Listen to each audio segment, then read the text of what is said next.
Orange kesari. Wow, తనేమో పులిహోర, నువ్వేమో sweet orange kesari. పండగ నిజంగానే పండగ ఇవాళ.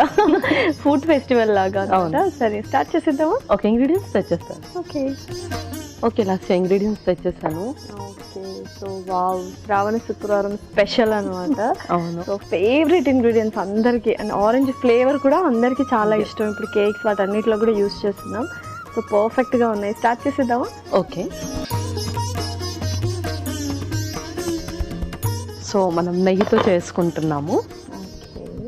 ముందుగా కొంచెం నెయ్యి,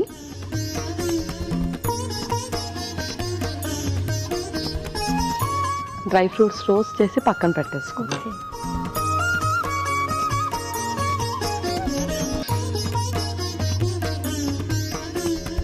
సో యూజువల్గా పండుగలప్పుడు ఇలా స్పెషల్ అకేషన్స్ అప్పుడు నెయ్యి అనేది తరచుగా ఎక్కువ వాడుతూ ఉంటాము. సో ఓకేనా ఎప్పుడైనా అలా ఎక్కువ తీసేసుకోవడం, లేకపోతే ఆ రోజు కూడా చాలా హెల్దీగా కొద్దిగానే తీసుకోవాలా ఏంటి? సో మనకు నెయ్యిలో కూడా ఏంటి అంటే క్యాలరీస్ ఎక్కువగా ఉంటాయి, పైగా అది సాచురేటెడ్ ఫ్యాట్ అంటే కొలెస్ట్రాల్స్ ఎక్కువగా పెంచుతుంది. సో చెడు కొలెస్ట్రాల్తో పాటు అది మంచి కొలెస్ట్రాల్ని కూడా పెంచుతుంది, అదొక బెనిఫిట్ ఉంది. కాకపోతే ఏంటి అంటే మనము 2 to 3 teaspoons కన్నా ఎక్కువగా వాడకుండా చూసుకోవాలి. Okay, perfect.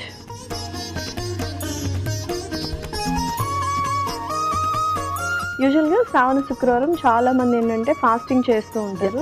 సో ఎన్ని అవర్స్ చేయొచ్చు? తర్వాత ఫాస్టింగ్కి ఏది బ్రేక్ పాయింట్, అంటే ఏది బ్రేక్ చేయొచ్చు, దేంతో బ్రేక్ చేయొచ్చు ఫాస్టింగ్? సో మోస్ట్లీ ఫ్రూట్స్తో మనం బ్రేక్ చేయాలి. బట్ ఫ్రూట్స్ తినేటప్పుడు కూడా కొంచెం మనం వాటర్ ఇంటేక్ కూడా చక్కగా పెట్టుకొని, అండ్ అలాగే బీవరేజెస్ ఏదైనా లైక్ హాట్ సూప్స్ కానీ అలాంటిది ఏదైనా తీసుకుంటే కొంచెం బాడీ రీహైడ్రేట్ అవుతుంది, అండ్ వాళ్ళకి ఎక్కువగా బ్లోటింగ్ సెన్సేషన్ అవ్వకుండా ఉంటుంది. సో చాలా ఒక 8 hours ఫాస్టింగ్ ఉండి ఆ తర్వాత వెంటనే తినేస్తే, అంటే ఎక్కువగా ఫ్రూట్స్ తింటాం కదా, లిక్విడ్స్ నుంచి స్టార్ట్ చేస్తే బెటర్. లిక్విడ్స్ నుంచి స్టార్ట్ చేస్తే బెటర్. అండ్ కొంచెం ఎక్కువగా ప్లెంటీ ఆఫ్ లిక్విడ్స్ కన్జ్యూమ్ చేసుకుంటే కూడా వాళ్ళకి ఏదైతే మార్నింగ్ నుంచి ఏం తీసుకోకుండా డీహైడ్రేట్ అయిపోతూ ఉంటారు, అండ్ అలాగే బ్లోటింగ్ సెన్సేషన్ అవ్వకుండా ఉంటుంది. Okay, perfect. సో ఇవైతే వేగిపోయాయి.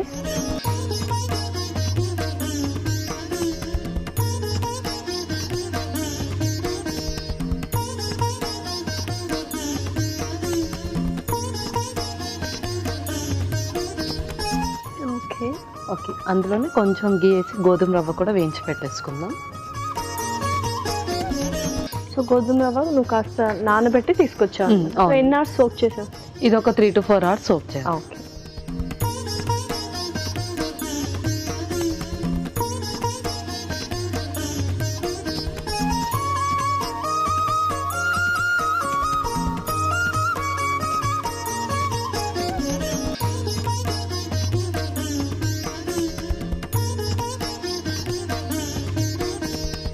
సో యూజువల్గా ఇలా గోధుమ రవ్వ తీసుకోవడం బెటరా, గోధుమ పిండి తీసుకోవడం బెటర్? తరచుగా ఏది యూజ్ చేస్తే బెటర్? సో మనము స్వీట్స్ అనగానే మనం ఎక్కువగా నార్మల్ రవ్వ యూస్ చేస్తాము, దాని రిప్లేస్మెంట్కి మనము గోధుమ రవ్వ యూస్ చేస్తున్నాం. అదే పిండి వంటల్లో అయితే ఎక్కువగా బియ్యం పిండి, మైదా పిండి యూస్ చేస్తారు. అప్పుడు రీప్లేస్గా మనం గోధుమ పిండి యూస్ చేస్తే బెటర్. సో రెండిట్లో కూడా మనకు మంచి ఫైబర్ ఉంటుంది. ఓకే,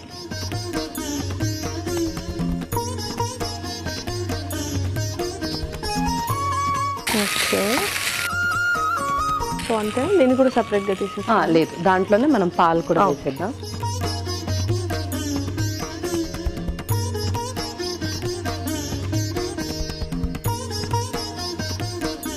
కొన్ని వాటర్ కూడా వేద్దామండి.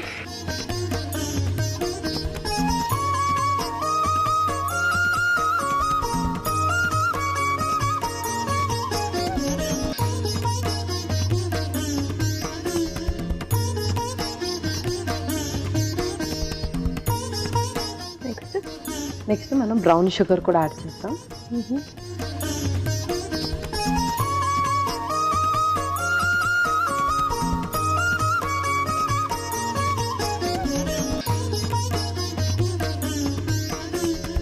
సో చాలా మందికి బ్రౌన్ షుగర్ మీద కూడా చాలా డౌట్స్ ఉన్నాయి. అంటే ఇప్పుడు రిఫైన్డ్ షుగర్, వైట్ షుగర్ కంటే బ్రౌన్ షుగర్ బెటర్, బట్ ఇది కూడా రెగ్యులర్గా యూజ్ చేయకూడదు అంటారు, ఎందుకంటే షుగర్ కంటెంట్ ఇందులో కూడా ఉంటుంది అని.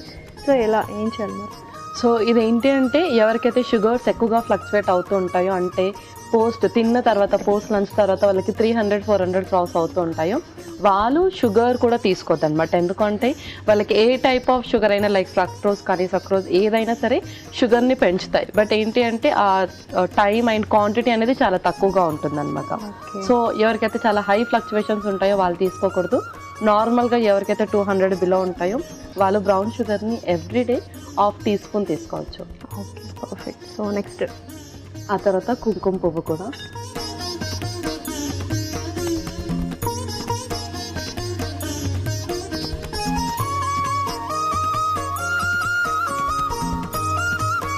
నెక్స్ట్ ఇలాచీ పౌడర్ కూడా.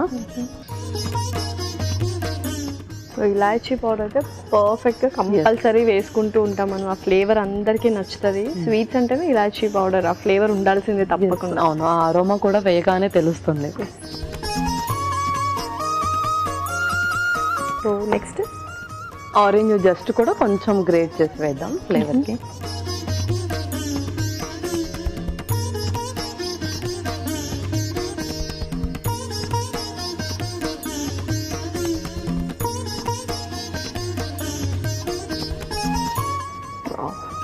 సో ఏ ఫ్లేవర్ వేసినా ఆరెంజ్ ఫ్లేవర్ అనేది డామినేట్ చేసేస్తుంది. సో ఇందాక ఇలాచీ ఫ్లేవర్ అరోమా వచ్చింది, ఇప్పుడు మొత్తం ఆరెంజ్ ఫ్లేవర్ లాగా అనిపించేస్తుంది. సో గోధుమ రవ్వ కూడా కొంచెం బాగా ఉడకాలి, అండ్ కేసరి కదా దగ్గర పడితేనే ఆ కన్సిస్టెన్సీని మనం ఎంజాయ్ చేయగలము. కాసేపు అలా కుక్ చేద్దాము. ఓకే పల్లవి, పర్ఫెక్ట్గా కన్సిస్టెన్సీ అయితే వచ్చేసింది. నెక్స్ట్ ఏంటి? నెక్స్ట్ ఆరెంజ్ జ్యూస్ కూడా వేద్దాం. Okay, so already orange just కూడా వేసాం కాబట్టి జ్యూస్ నేను కొంచెమే వేస్తున్నాను.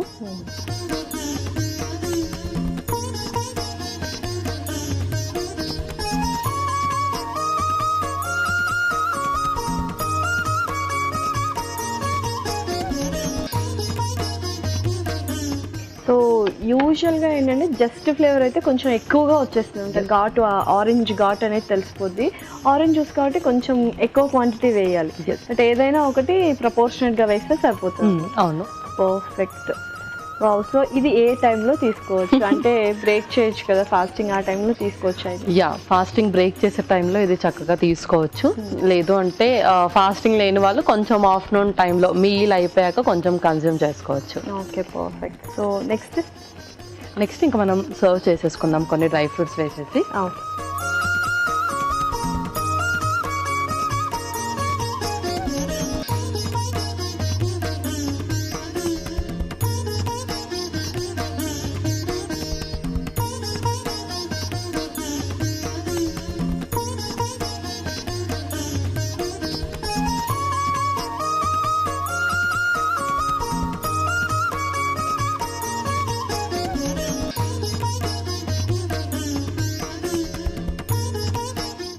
డ్రై ఫ్రూట్స్తో కొంచెం గార్నిష్ చేద్దాం.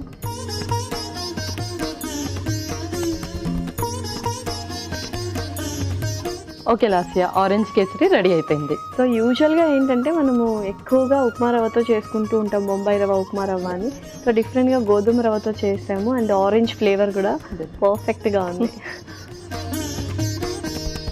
Tasty orange kesari ready. మరి దీనికి కావాల్సిన పదార్థాలు అలాగే తయారు చేసుకునే విధానం మరొకసారి చూసేయండి. ఆరెంజ్ కేసరికి కావాల్సిన పదార్థాలు: ఆరెంజ్ జ్యూస్ 2 కప్పులు, గోధుమ రవ్వ 1 కప్పు, బ్రౌన్ షుగర్ 1/2 కప్పు, నెయ్యి 3 టేబుల్ స్పూన్లు, కుంకుమ పువ్వు చిటికెడు, డ్రై ఫ్రూట్స్ కొద్దిగా, యాలకుల పొడి 1/2 టేబుల్ స్పూన్, పాలు కొద్దిగా, ఆరెంజ్ పొట్టు కొద్దిగా. ఆరెంజ్ కేసరి తయారు చేసుకునే విధానం: ఒక పాన్ లో నెయ్యి వేసి డ్రై ఫ్రూట్స్ వేసి వేయించి పక్కన ఉంచాలి. అదే పాన్ లో కొద్దిగా నెయ్యి వేసి నానబెట్టిన గోధుమ రవ్వ వేసి వేయించాలి. దీనిలో పాలు కొద్దిగా నీళ్లు పోసి బ్రౌన్ షుగర్ వేసి ఉడకనివ్వాలి. తర్వాత కుంకుమ పువ్వు, యాలకుల పొడి, ఆరెంజ్ పొట్టు వేసి మరి కాస్త ఉడకనివ్వాలి. ఆ తర్వాత ఆరెంజ్ జ్యూస్ వేసి బాగా కలుపుకోవాలి. ఆపై వేయించిన డ్రై ఫ్రూట్స్ తో గార్నిష్ చేసి సర్వ్ చేసుకుంటే ఎంతో రుచికరమైన ఆరెంజ్ కేసరి రెడీ.